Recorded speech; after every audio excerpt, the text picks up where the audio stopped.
Bombshell at Ferrari. Frederic Vasseur has been immediately sacked so that Christian Horner can join Ferrari. If you want to know all the details of the meeting he had with Lewis Hamilton, stay until the end. This video is for you. After an extended period marked by mounting unease, fragmented leadership, and escalating internal conflict, Scuderia Ferrari finally pulled the trigger on a decision that sent shockwaves through the paddock and reverberated throughout the motorsport world: the abrupt dismissal of team principal Frederic Vasseur. While to the outside world it seemed like a sudden and perhaps irrational move, the truth behind closed doors painted a far more complex and deteriorating picture, one of mounting frustration among Ferrari's upper echelon, disillusionment with the team's trajectory, and increasing alarm over the deteriorating dynamics between its two marquee drivers, Lewis Hamilton and Charles Leclerc. Tensions had been festering for months, even before the first lights out of the season, but it was the team's growing inability to maintain a sense of equilibrium and mutual respect between the two sides of the garage that finally forced the hand of Ferrari's top executives. The final straw wasn't a missed podium, a bungled pit stop, or a failed strategy. It was the cultural fracture that had opened up in Maranello, one that risked eroding the very foundation of Ferrari's identity as a unified and competitive force. Internally, the Ferrari board had grown increasingly concerned that the team was not just failing to deliver results, but was also losing control of its internal hierarchy, decision-making chain, and above all, its integrity. Charles Leclerc, long seen as the heir to Ferrari's championship aspirations, had over time gained disproportionate influence over the engineering direction and race strategies, while Lewis Hamilton, despite being a seven-time world champion brought in to ignite Ferrari's return to greatness, found himself increasingly isolated, sidelined in key discussions, and placed in a position where trust in his team began to wither. The tensions were no longer theoretical or rumor-fueled. They manifested in missed opportunities, confusing team orders, and cryptic radio exchanges that puzzled fans and frustrated insiders alike. Ferrari had become a divided empire, two power centers operating under one roof, but with vastly different agendas. In this volatile climate, Ferrari's board did not merely look for a change of leadership, they sought transformation. What they needed was someone unafraid to dismantle the existing power structures, someone with the political acumen and battle-hardened experience to handle internal warfare while still delivering performance on the track. And so, they turned to a figure who embodied both success and controversy in equal measure: Christian Horner.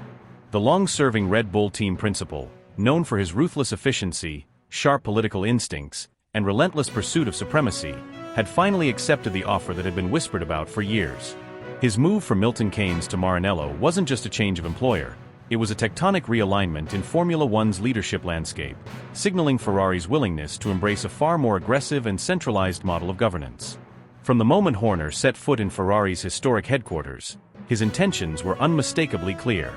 He wasn't there to maintain the status quo or to play mediator between warring driver camps. He came with a singular vision: to reshape Ferrari's future around one man, Lewis Hamilton. To some within the team, this was a controversial choice. To others, it was long overdue. Horner, who had once competed tooth and nail against Hamilton during their fiercest battles for championship dominance, now saw in the British driver the perfect vessel for redemption. It was a decision not based on sentimentality or personal allegiance, but on cold, strategic logic. Hamilton, despite being in the twilight of his career, remained the most complete driver on the grid, a master of wet conditions, a relentless qualifier, a political giant within the sport, and someone whose ability to read a race was unparalleled. For Horner, building the team around Hamilton wasn't about favoritism, it was about maximizing Ferrari's chances of reclaiming its place at the top. However, before any structural changes could be implemented, before any engineers were reshuffled or aerodynamic concepts re-evaluated, there was a more urgent matter Horner felt compelled to address: the breach of trust between Hamilton and the Ferrari organization. It was a subject no one had dared broach openly, but one that simmered beneath every debrief, every telemetry comparison, and every inexplicable tire strategy. And so, away from the noise of the media, in the quiet of a secured windowless office hidden deep inside Maranello's labyrinthine facility, Horner invited Hamilton for a private, unscheduled meeting. The purpose of the discussion was not formal nor ceremonial. It was an unfiltered, brutally honest conversation between two men who had fought on opposite sides for over a decade, but now found themselves reluctantly allied in pursuit of a singular goal. In that meeting, Christian Horner offered Lewis Hamilton something he hadn't received from Ferrari since joining: the truth. For months, Hamilton had suspected that certain patterns emerging within the team's operations were not coincidental. Data irregularities. Prioritization of development parts. subtle differences in pit wall responsiveness, opaque decisions regarding engine modes and tire allocations. All of these had led the British driver to question whether he was truly being treated as an equal within the organization. Horner, without hesitation or spin, confirmed his suspicions. He revealed that there had indeed been internal manipulations, conscious, deliberate decisions made by select individuals within Ferrari's engineering and strategic departments to ensure Leclerc maintained the upper hand in development focus. It wasn't just about aero packages or setup direction. It was a systemic, methodical effort to preserve Leclerc's status as the team's emotional and technical epicenter. Horner did not sugarcoat it. He named individuals. He outlined the timelines. He exposed how subtle biases in wind tunnel testing schedules, simulator priorities, and component deliveries had tilted the scales in Leclerc's favor across multiple race weekends. These weren't errors of judgment or accidental oversights. They were orchestrated moves by a faction within the team that feared losing its ideological investment in Leclerc should Hamilton begin to dominate. For Hamilton, the revelations were both vindicating and disheartening. On one hand, his instincts had been right all along. On the other, the level of betrayal went deeper than he had imagined. Yet Horner's transparency was a turning point. It was his way of saying, "This ends now. And you are the future of this team." That meeting would mark the beginning of a new chapter, one defined not by politics, division, or tradition, but by ruthless pragmatism and singular focus. Horner promised Hamilton a clean slate, equal machinery, unfiltered data, and most importantly, a leadership structure that would no longer allow factions to dictate performance outcomes. From that moment forward, Leclerc would no longer be the untouchable favorite. He would be a competitor like any other, respected, valued, but no longer protected by institutional bias. The Horner era had begun. And with it, a Ferrari not bound by nostalgia or internal sentiment, but powered by cold ambition and a renewed hunger for world championship glory. The upgrades introduced to Charles Leclerc's car were not only withheld from Lewis Hamilton, but orchestrated with a level of discretion that bordered on deliberate obfuscation. What Christian Horner ultimately disclosed went far beyond a mere technical discrepancy. It unveiled a covert engineering program that had systematically prioritized Leclerc's competitiveness over Hamilton's from the moment the season began. At the core of this concealed initiative was a radically updated rear suspension geometry package, meticulously tailored to deliver enhanced tire longevity and greater mechanical grip under lateral load through high-speed corners. This configuration had been discreetly installed on Leclerc's chassis across multiple Grand Prix weekends without any formal notification being relayed to Hamilton's engineering team or even appearing in the standard cross-driver development logs. Worse still, Hamilton's access to critical telemetry data had been artificially restricted. The centralized simulation environment used to validate and project car performance had been partitioned. Key datasets concerning Leclerc's energy recovery deployment patterns, tire load thresholds, and aero balance calibration were not just omitted from Hamilton's reports, but actively shielded through internal data firewalls. Simulation engineers later confessed that their hands had been tied. Leclerc's side of the garage operated under what they described as a bespoke performance development protocol, a euphemism for selective technological favoritism cloaked in bureaucratic ambiguity. Among the most damning revelations was the existence of an exclusive energy recovery deployment configuration. While the configuration had received technical sign-off for dual-car implementation, it was only calibrated and validated on Leclerc's power unit. The strategy enabled Leclerc to deploy electrical energy more efficiently during throttle reapplication phases, significantly improving traction out of low-speed corners and granting superior straight-line acceleration at critical overtaking junctures. Hamilton, meanwhile, had been operating under the assumption that both cars were utilizing identical deployment maps. When his requests for further refinement were repeatedly sidelined or answered with vague justifications about data inconclusiveness, he began to grow suspicious, but he had no hard proof until Horner laid the documents before him. What Horner presented next irreversibly altered Hamilton's perception of his own tenure at Ferrari. With meticulous attention to detail, Horner opened a confidential dossier compiled over several months by a faction of disillusioned engineers, some of whom had worked with Hamilton at previous teams and were disturbed by the systematic marginalization they were witnessing. The dossier chronicled a timeline of key events, unrecorded component trials, selective aero updates tested only on Car 16, and rejected development tokens initially earmarked for Car 44. It detailed discrepancies in sensor calibration that had been internally reported but dismissed by senior management, strategic choices during race weekends that subtly undermine Hamilton's chances, and even instances where radio communications were deliberately rerouted to create delays in tactical responses. The engineers had risked their careers to compile it. They had watched as Hamilton questioned himself, blamed his own inputs, and absorbed criticism for outcomes that had, in truth, been engineered against him. As he absorbed the implications, Hamilton's expression changed, not with outrage, but with a chilling quietness that came from years of accumulated frustration finally aligning into a coherent narrative. Everything made sense now. The ignored feedback, the unexplained tire wear inconsistencies, the erratic deployment of energy in crucial laps, the post-race debriefs where his data didn't match what he had experienced in the cockpit, and yet his concerns were methodically dismissed.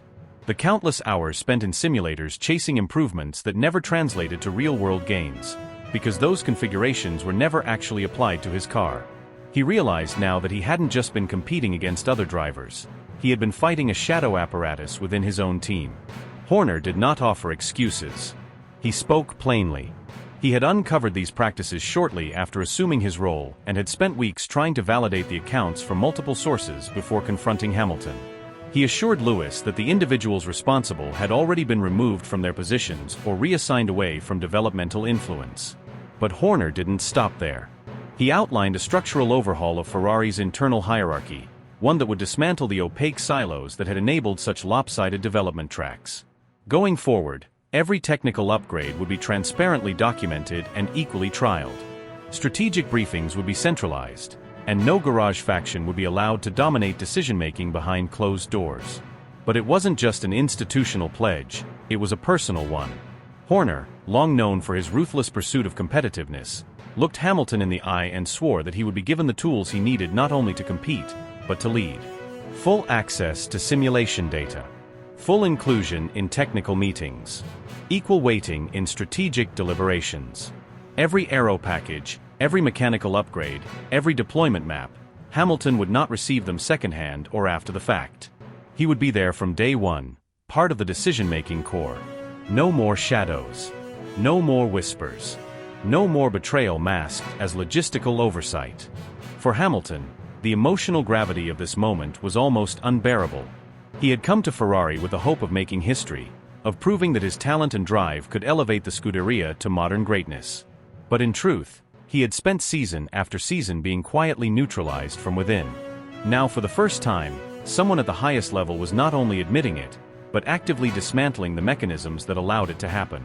In that moment, the weight of every inexplicable race result, every unexplained performance drop-off, every internal slight, it all lifted, replaced by a sharpened clarity and a quiet, burning resolve. This was not just a revelation. It was a rebirth. In the days that followed, Christian Horner began executing a transformative overhaul of the entire Ferrari organization. An overhaul that wasn't merely cosmetic or symbolic, but deep structural, and with a clear message. Control, precision, and unity would replace fragmentation, internal bias, and outdated hierarchy. One of his first and perhaps most controversial moves was to relieve multiple senior technical figures of their duties, individuals who had long been embedded within the engineering structure surrounding Charles Leclerc. These weren't just anonymous staffers. They were figures whose loyalties had long aligned with Leclerc's side of the garage, often blurring the lines between objective engineering decisions and subtle favoritism.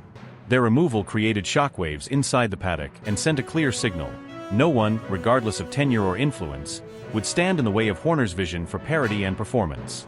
Simultaneously, Horner began reshaping the aerodynamic department, bringing in a cadre of specialists with whom he had previously collaborated during his reign at Red Bull. These were not full-time hires in the traditional sense. They were external consultants, engineers of high pedigree who had since moved into advisory or freelance roles, but whom Horner trusted implicitly to deliver brutally honest assessments and immediate impact. Their remit was clear: dissect the current aero philosophy, find inefficiencies, and implement refinements with speed and precision. The focus was placed not on flashy, radical concepts, but on consistent, measurable improvements in balance, airflow stability, and aerodynamic sensitivity, especially in high-speed corners where the SF-25 had been most unpredictable. Another core initiative was a complete revamp of the simulator and telemetry pipeline. Under previous management, the simulation feedback loops and data analysis platforms had become overly compartmentalized, often tailored separately to each driver, which inadvertently created disparities in how each received information, how upgrades were modeled, and even how car behavior was interpreted in virtual environments. Horner viewed this fragmentation as unacceptable. He mandated that every telemetry feed, every real-time data stream, and every post-simulation output must be identical across both drivers. He personally signed off on a new protocol wherein all simulator runs would be calibrated to deliver synchronized data models to both Hamilton and Leclerc, eliminating even the slightest opportunity for misalignment or perceived favoritism. A major breakthrough in trust building came through Horner's decision to standardize the upgrade briefing process, a step that Ferrari insiders quietly admitted had been long overdue. Going forward, any performance update, regardless of its scope, from revised winglets to modified suspension geometries, would be introduced to both drivers simultaneously. No exceptions. Every update would include not just technical documentation, but also detailed predictive models outlining expected gains, setup implications, and performance trade-offs. The briefings would be held in joint sessions, chaired either by Horner himself or a newly appointed performance integration director, ensuring total transparency and giving both drivers equal voice in feedback discussions. Beyond organizational reforms, Horner knew the heart of the issue was the car itself. The SF-25, though quick under certain conditions, had persistent structural flaws that had been masked, misinterpreted, or downplayed in prior internal reports, some of which were framed to protect reputations rather than uncover the truth. Horner ordered a full forensic teardown of the chassis, demanding a comprehensive re-evaluation of its rigidity parameters, especially under lateral load and braking stress. He brought in external consultants to measure torsional flex, structural integrity, and load path consistency under race-specific conditions. What they found confirmed his suspicions. The chassis lacked uniform stiffness across its midsection, affecting how energy was distributed during rapid direction changes, an issue that severely undermined Hamilton's aggressive, rotation-heavy driving approach. To counteract this, Horner greenlit an immediate redesign of the floor structure. Working with both internal designers and his trusted aerodynamic advisors, they introduced a modified floor with channeling designed specifically to stabilize airflow during high yaw angles, conditions commonly encountered during Hamilton's signature late braking entries and snap rotation exits. The goal was not merely to patch a flaw, but to realign the car's dynamic response with the unique kinetic inputs of a 7-time world champion. In a private technical debrief that lasted nearly 3 hours, Horner walked Hamilton through the rationale behind each change, diagram by diagram, simulation by simulation, until every variable, every shift in load distribution, and every aerodynamic intention was fully transparent. He explained how each change was meant to give Hamilton the mechanical and aerodynamic confidence to push deeper into corners, rotate faster mid-apex, and apply throttle earlier on exit, without fighting instability or rear-end unpredictability. There was no guesswork, no vague promises, just engineering clarity. For Hamilton, who had often felt sidelined or selectively accommodated since arriving at Maranello, this was the first time he genuinely felt heard, not placated, not managed, but respected as a primary axis of the team's development. The contrast with prior leadership was stark. Under Horner's stewardship, he wasn't merely driving the car, he was shaping its DNA. The psychological effect of this cannot be overstated. Trust, once fractured, is rarely restored easily in elite sport, yet Hamilton, hardened by years of political warfare in F1's highest echelons, began to sense a shift. The machinery was changing, the protocols were evolving, and most importantly, the intent had become crystal clear. For Leclerc, the dynamic was also changing. Gone was the implicit privilege of asymmetrical influence. In its place was a rigorously neutral environment where performance, feedback, and progress were no longer filtered through political alliances or national loyalties. Horner wasn't dismantling Ferrari's legacy. He was, in many ways, trying to redeem it through a modern lens, one built on procedural equality and relentless technical execution. Every night after track sessions, new data flowed into central servers, scrubbed, analyzed, and compared across dozens of parameters, from throttle application variances to tire temperature decay curves. Every morning, both Hamilton and Leclerc received identical data packets. No longer could one driver access deeper insights, experimental setups, or soft favor aerodynamic mappings before the other. The era of strategic compartmentalization had ended. What Horner built in those initial days wasn't a perfect system, but it was a clear departure from the confusion and division that had plagued Ferrari for years. In doing so, he began to create a culture where accountability, fairness, and excellence were no longer slogans on a garage wall, but the invisible structure underpinning every decision, every lap, and every development path. And within that structure, Hamilton began to find something he hadn't felt in a long time: trust, not just in the car, but in the people behind it. As the weeks passed, Leclerc's inner circle, once firmly embedded within the very DNA of Ferrari's day-to-day operations, began to fracture. It started subtly, almost imperceptibly, with the quiet reassignment of a performance engineer he had relied on since his first season in Red. Soon after, a race strategist who had often sided with Charles in tight calls during Grand Prix weekends was rotated to a different role within the team. Then came the reshuffling of his trusted garage mechanics, those who had stood beside him through victories and heartbreaks alike. These weren't just logistical changes, they were political messages, sent without words, signaling a silent but undeniable shift in allegiance at the very core of Ferrari. For the first time in years, Charles Leclerc could feel his footing becoming less secure. What had once been a team that operated with him as its gravitational center was now rotating on a new axis. This sense of erosion, while gradual, was unmistakable to those who had spent years within the paddock's ecosystem. Behind closed doors, murmurs began to echo in hushed tones, whispers that Leclerc's era as Ferrari's undisputed number one might be drawing to an unspectacular end. The paddock's journalists, always attuned to changes in tone and posture, started noting Leclerc's demeanor during press conferences. His easy confidence, once bordering on swagger, had been replaced by a more guarded, almost defensive posture. His words, once free-flowing and laced with optimism, now carried an edge, calculated, sometimes curt, occasionally tinged with frustration. His body language mirrored that of a man who knew he was being watched, evaluated, and perhaps even measured for a potential fall. Inside the strategy rooms, Charles no longer sat back passively, trusting the system that had once revolved around him. He had become assertive, sometimes combative, in meetings. He questioned data interpretations, challenged tire strategy assumptions, and demanded clarity where ambiguity had previously sufficed. Engineers who were used to a more harmonious process found themselves caught between old loyalties and new expectations. The environment, once a haven of camaraderie around Leclerc's vision, was now shifting toward one of tactical professionalism, measured not by sentiment, but by cold numbers and performance analytics.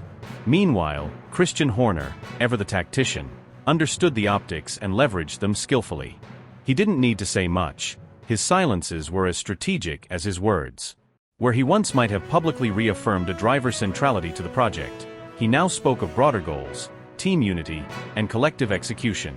He subtly reoriented the narrative, presenting Ferrari not as Leclerc's team, but as a high-performance entity that prized speed, adaptability, and strategic brilliance above all else.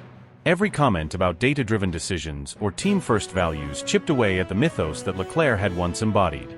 And he did not move to quash the growing speculation. On the contrary, he allowed it to ferment, knowing that ambiguity could be a more powerful tool than clarity when it came to asserting a new power structure. The impact of this new reality was palpable in the corridors of Maranello. Designers, aerodynamicists, and software engineers began calibrating their work not toward the preferences of a single driver, but toward broader optimization goals. Simulations were run with dual profiles, rather than Leclerc-specific parameters.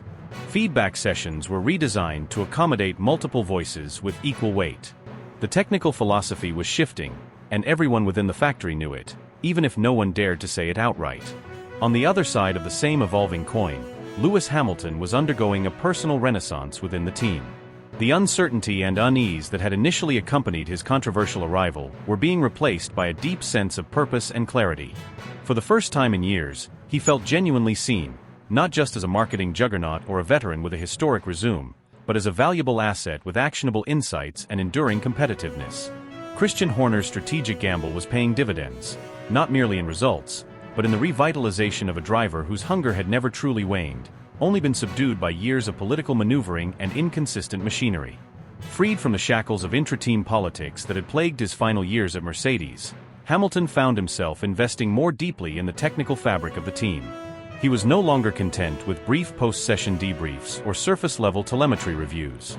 He was spending extended hours with performance engineers, dissecting cornering data, comparing wind tunnel metrics, and poring over feedback from CFD simulations. His involvement in car development became holistic, offering suggestions on suspension tuning, aero balance, and throttle mapping, often drawn from his vast well of experience and instinctive understanding of grip dynamics. What truly shifted the dynamic, however, was the direct and increasingly personal channel of communication that developed between Hamilton and Horner. No longer mediated by traditional team hierarchies or filtered through layers of PR protocol, their relationship was now defined by real-time exchanges of ideas, strategic alignments, and mutual respect. Their conversations ranged from tire compound behavior under varying track temperatures to long-term development priorities aimed at maximizing downforce without sacrificing tire degradation. There was a trust, tentative at first, but rapidly solidifying, that each man had found in the other someone equally committed to results, not egos. This evolving relationship didn't go unnoticed within the team structure.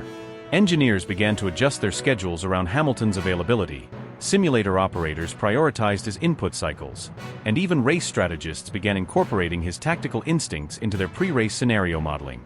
The ripple effects were unmistakable. Lap times began to improve incrementally but consistently. Race pace stabilized under pressure. Pit stop windows were hit with laser precision. And perhaps most importantly, the morale within Hamilton's side of the garage surged. It was not just about winning races. It was about building something sustainable, dynamic, and fiercely competitive. As the media narrative continued to evolve, the old dichotomy of Leclerc versus Hamilton no longer captured the full picture. This was not simply a battle for supremacy between two elite drivers. It had become a referendum on Ferrari's identity and future. And in that subtle but seismic transformation, the balance of power was visibly, irrevocably shifting. Christian Horner's arrival at Ferrari marked not merely the beginning of a new technical era, but rather the genesis of a deep systemic metamorphosis that reached far beyond engineering blueprints or aerodynamic packages. What he injected into the core of Maranello wasn't just a sharper race strategy or more efficient pit stops.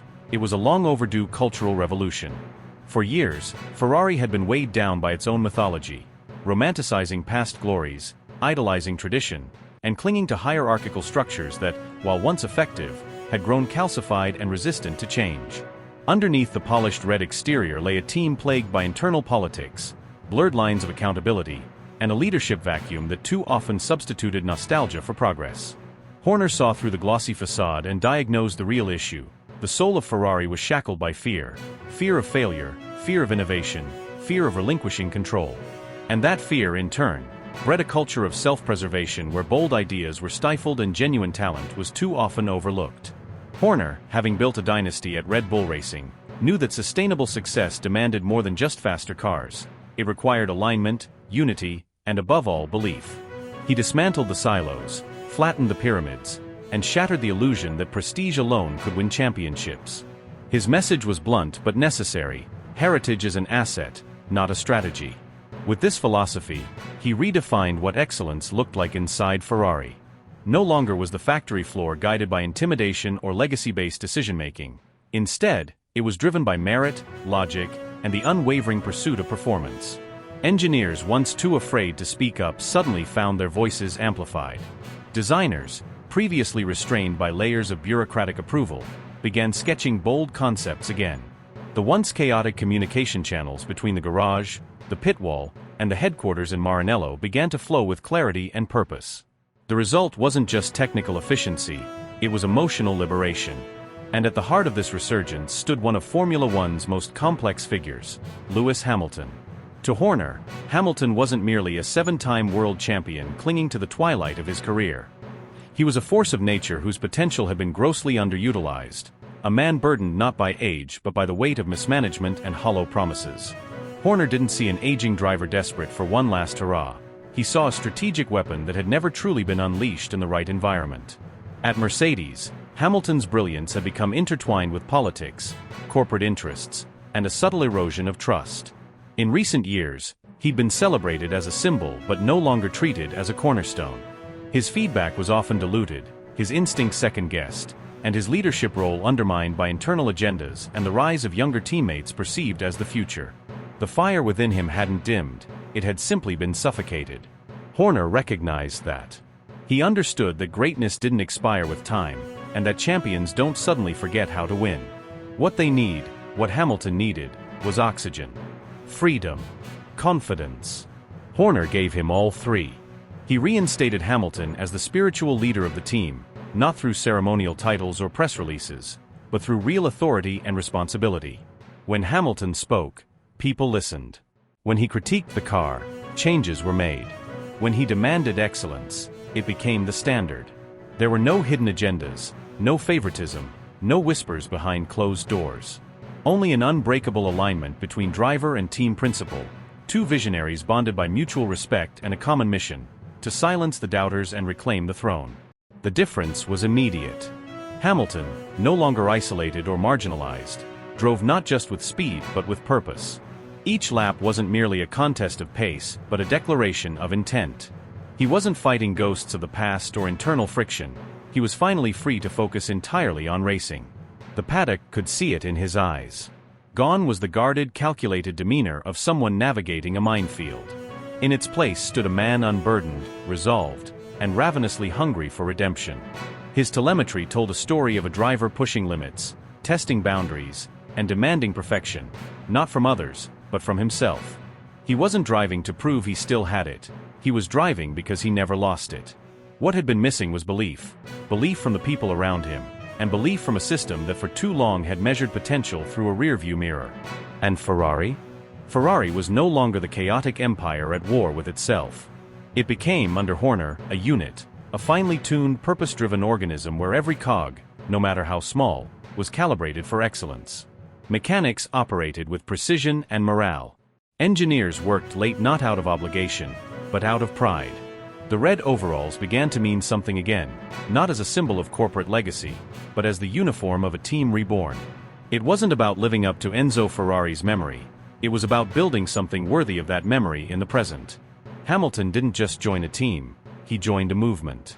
No longer trapped in the echo chamber of what once was, he became the anchor of what could be. Together, Horner and Hamilton forged a partnership not rooted in convenience or desperation, but in the belief that the future could still be written on their terms. They weren't chasing nostalgia, they were constructing legacy. And for the first time in years, the red car wasn't just fast on Saturdays, it was feared on Sundays. Not because of myth, but because of execution. Because now, when Lewis Hamilton sat in that cockpit, he wasn't just racing for pride. He was racing with conviction, armed with a machine worthy of his ambition, and surrounded by a team that finally understood what it meant to support a champion not with words, but with actions. He wasn't merely trying to finish his career with dignity, he was determined to end it with dominance, with victory, and with the echo of a legacy that refused to fade.